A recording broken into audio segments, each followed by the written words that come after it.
Wilson from Rap Radar. I get down from my clan. And we got some good fans out there. Oh, hell yeah. Ladies and gentlemen, give it up for Big Sean.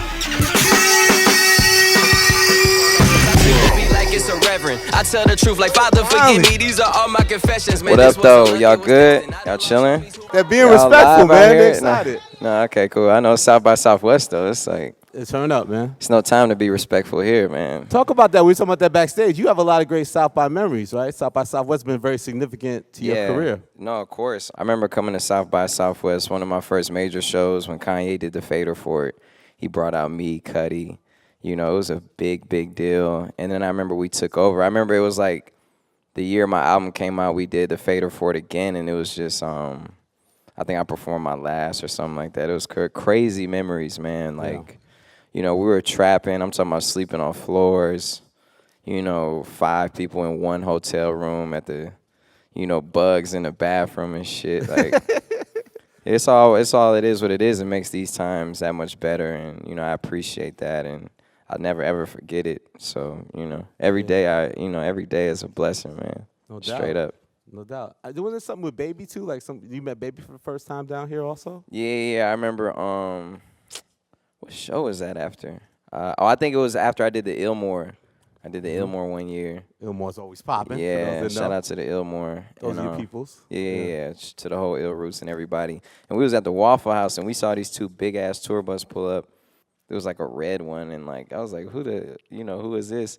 And I realized it was Baby, and I went on there and I hollered at Baby, and he had like an all white, you know, it looked like I was in motherfucking, I don't know, like paradise or something. It was just all white, or like a video set. Everything was white. You know what I'm saying? He had to talk with me, and that guy's he's business minded, man. You know, he told me ain't nothing more important than the moolah. You know, so that's where I got that idea from. And I was just looking at him like, damn, he really means it. You know? We'll see that. Yeah, but no, I definitely got some good memories down here. Some, you know, I've seen the progression. I've seen it start from a couple people in the crowd to grow bigger and bigger, and you know, it's amazing. I'm here every year I can be. Yeah, the same could be said for your career, obviously, and the moves you're making. Thank you. I saw also that you tweeted today, and you know, you don't get too crazy in the tweets. You know, you're very sparing in terms of how you participate. But you tweeted today about how you felt that there's so much great music out right now, and you're happy to be a part of it. Like, what inspired you to share that today?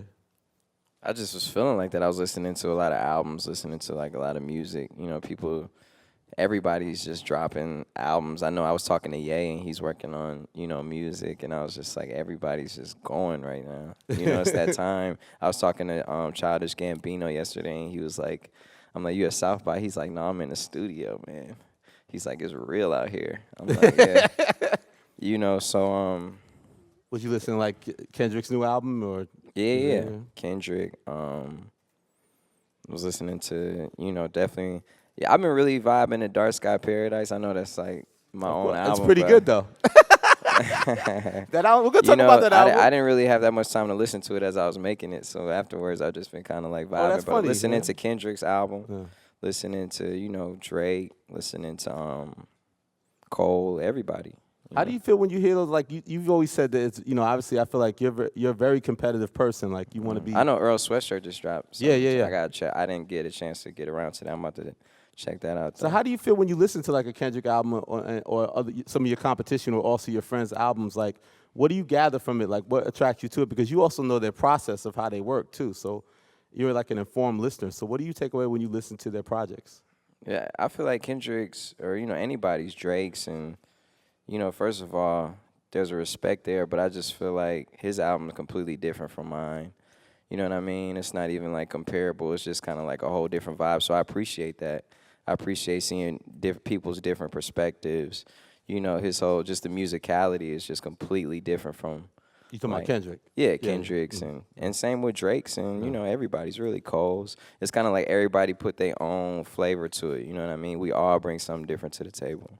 Do you think, because obviously the whole infamous Control incident, and that was your record, and you decided that even though it wasn't coming out, you wanted to share it with the world. Yeah. And Kendrick sort of laid this competitive stance. Do you think that might have played a factor in inspiring everybody to, like, you know, step their game up, or just feel like that out of this generation, like who's going to really stand out and heated up the competition in a way that it's kind of still being played out now? I don't know. I don't really think that much about it. To be honest, I just am focused, doing my thing, hungry. And I'm, not just from that song, but I hop on any verse, any feature, and I'm hungry. And I'm going to show people why I'm here. I'm going to rep my city. And I'm going to motherfucking hold my own, you know what I mean, every time. So, no doubt. The theme, the theme of the album with Loud, what your father said, it's a caring process. Life is a feeling process. Like, how are you feeling right now with this body of work that seems to be universally received and seen to be like that's your best project? Like, a lot of people love the Detroit mixtape, obviously, but it seems like everyone's saying that this is your best work. Like, how does it? This is my best work for sure. I feel like it's just I put my best foot forward, and the recording process was so different. I recorded the whole thing in my house. And everybody had the, they were just down with the vision. Everybody, like, I would have Kanye in my crib. I have, like, everybody. Janae Aiko, Chris Brown, Ariana, obviously, Yeah. Heard you know her. John Legend.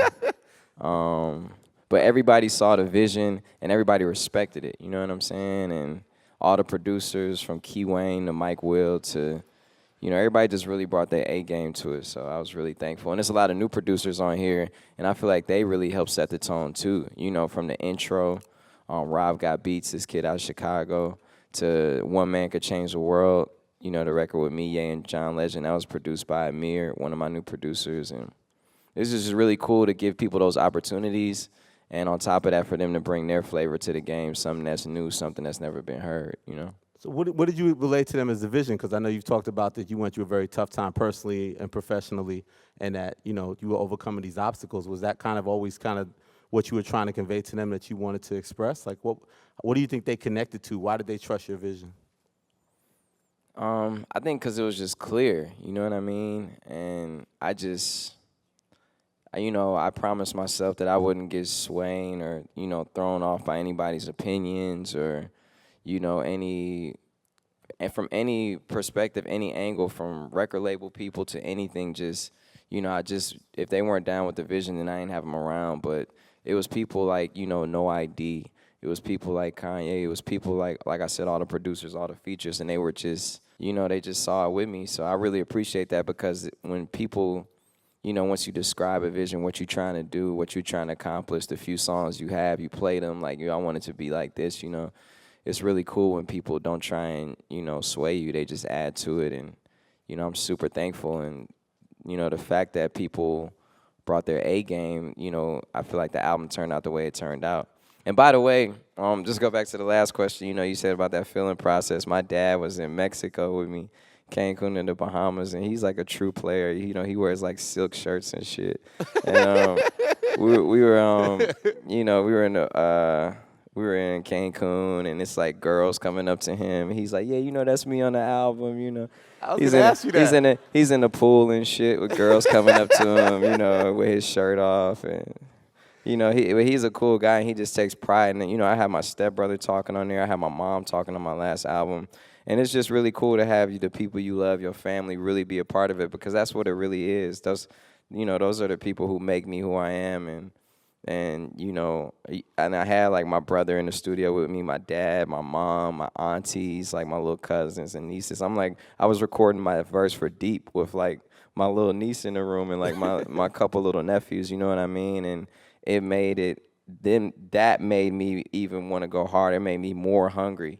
I went back in on that verse for Deep like a couple times with them just being there, because, I'm asking her, like, what you think?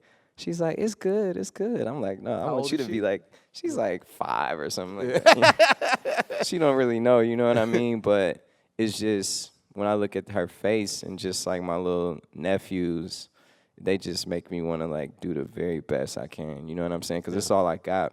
When my grandma died, I became, that line on Blessings, when I say my grandma just died, I'm the man of the house, is because I say that, it doesn't really make, you could be like, that don't make sense, but it makes total sense, because where I'm from, grandmas and moms and like women were the man of the house too. You know what I'm saying? In my household, my grandma was the backbone. She was a financial support system for the family. She was the reason that I was able to go to private school when I was younger. You know, she was the reason I didn't get caught up in the streets like that. She was the reason that I had a car, you know, when I turned 16. You know, like me and my mom, we grew up in debt, and my grandma was always like helping out. So that was the whole point when I said my grandma just died. I'm the man of the house, you know what I mean? So I took on those financial responsibilities, and, you know, people counting on me, man. So I'm not trying to let them down. I'm not trying to, you know, let myself down. And I know I got the potential. I know I got the talent to, you know, help push this rap culture forward, to help be a part of, you know, a major generation in hip hop, you know. Yeah. So I remember on your first album, there's so much more. You talked about your grandma wanted you to go to school, and then like you was in the Detroit Free Press. She's like, okay, baby, you might have did the right thing. You might have made the right decision. Yeah. Yeah, you know, and the thing I respect about my family is that, especially my grandma, my mom, you know, everybody has their master's degrees. Everybody has like college degrees. And when I graduated high school, you know, I graduated with like a 3.7. I was on my way to Michigan State. But I had just rapped for Ye, and I was like, yo, I'm not going to school. I'm about to do this rap shit. You know, I said that when I was 12 years old, and I just always held that vision and put it out into the universe. And one of the things I learned and that my mom taught me is that, like, whenever you put something out into the universe, you should never cancel it out. You know, if you be like, I want to be the president, but the president is too hard, man, you know. Yeah. Or, man, I want to be a rapper. But shit, everybody want to be a rapper, you know. No doubt. I just always put it out there. I never took it back, and I knew it was going to happen. I mean, I would talk about it every morning on the way to school, so I just didn't know how, but, you know, that's that real feeling, though, and I'm always operate on that feeling. How do you maintain such a close relationship? I mean, like you said, you now the breadwinner in your family, but it's kind of very atypical for a rapper to be so close visibly with their family. Like, I always see you with your moms, like, your father's such an important role, like, why do you choose to do that? And does it get stressful at times to have them? You know, obviously you love them, but sometimes family can be stressful too. So yeah, how do you maintain that? Your mom be getting on your nerves sometimes, you know, because she's on you. But you need somebody on you, man. It's so easy to get lost in this world. I need my family around to keep me focused, to keep me reminding. You know, I have a house. I bought my whole family a house in Detroit, and I also have a house in LA where I recorded the whole album. I built a studio in it. And from that house, from the balcony, I could see the very first apartment I had when I moved out of my mom's house when I was like, mind you, I had a record deal living in the hood at my mom's house. So I didn't move out till I was like 20, must have been 20, let me see, 15, 14, 13. It must have been it was like the end of 2010. Yeah. So I was signed for 2 years, you know what I'm saying? Right before my last came out, I was still living at my mom's house. I was still, you know, I'm talking about I had like, when Finally Famous Volume 3 came out, I was still in the same room, you know, that I had grown up in at my mom's house in the hood. You know, I was still like, you know, so it was a big deal. But anyway, the first apartment I moved out of from Detroit when I was 21, I could see that from my balcony at my house. And that shit always reminds me when I wake up, like, never going back there, you know, so, yeah. Talk about Detroit and that significance. I mean, there's a certain pride, obviously, when I know from being in New York. Like, talk about somebody that may not be from Detroit. What makes Detroit distinctive? Like, what's the commonality you find with people that are from Detroit? Detroit is a place that's been through so many ups and downs. Just, you know, we've been the center of the country. We've been the bottom of the country, you know, and so on and so forth. I'm talking about from Motown to the automotive industry to, you know, last year the whole city was hella $1 billion in debt, you know what I mean? But throughout it all, we always maintain a certain level of support, and we always know how to survive. We're a city of like hustlers. We're gonna come up, we're gonna earn our way, and we're gonna prove our way, and we're gonna boss up, you know what I mean? That's like our whole thing. It's like you gotta boss up, you know, when times get too hard and figure it out. And that just teaches you a lot instinctively. You know, it's a lot of just Detroit people out here that are, you know, it's a lot of people from the D, man. Just, I can name slews of people, Motown artists, but, you know, Madonna to, you know, so on and so forth, to M to.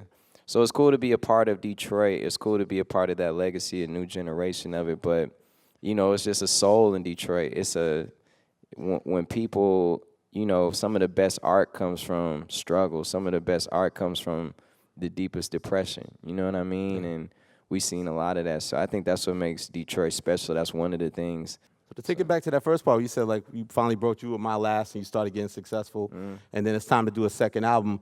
You put Detroit Mixtape out before the second album. Why did you choose to do that at that time? I fucked up. Yeah.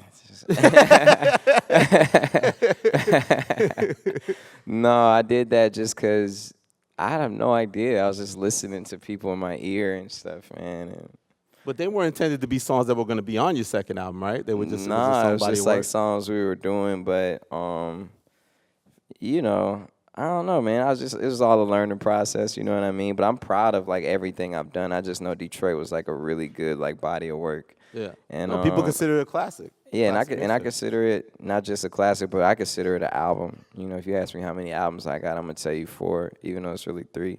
Because Detroit was something special, and I know all it did for my city. That was like, you know, I go to Best Buy, and it's like in Best Buy in Detroit, you know what I mean? And it was really special for me, and it meant a lot. And I feel like that was a direct connection to, you know, my fans, my homies, my supporters, people who fuck with me, and even a deeper connection than I feel like I had ever had on the albums before that, or my album.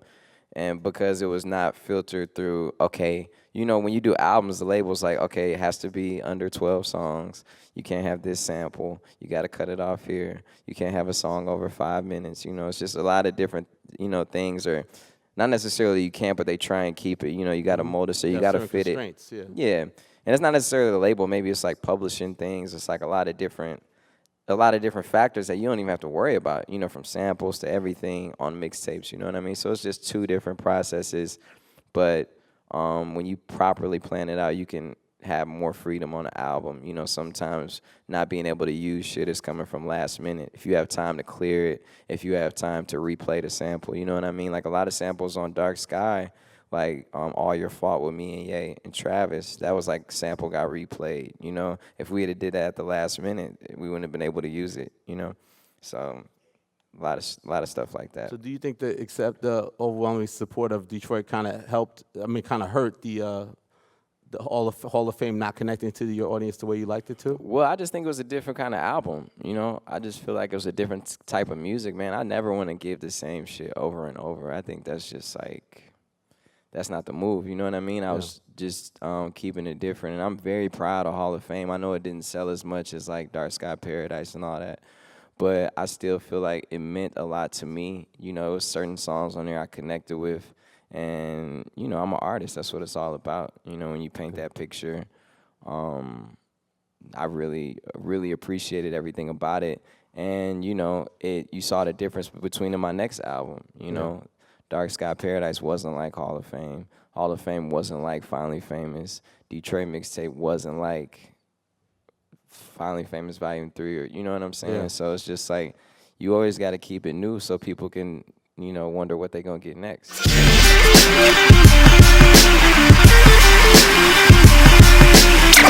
Selling Wilson from rap radar. I get down for my crack.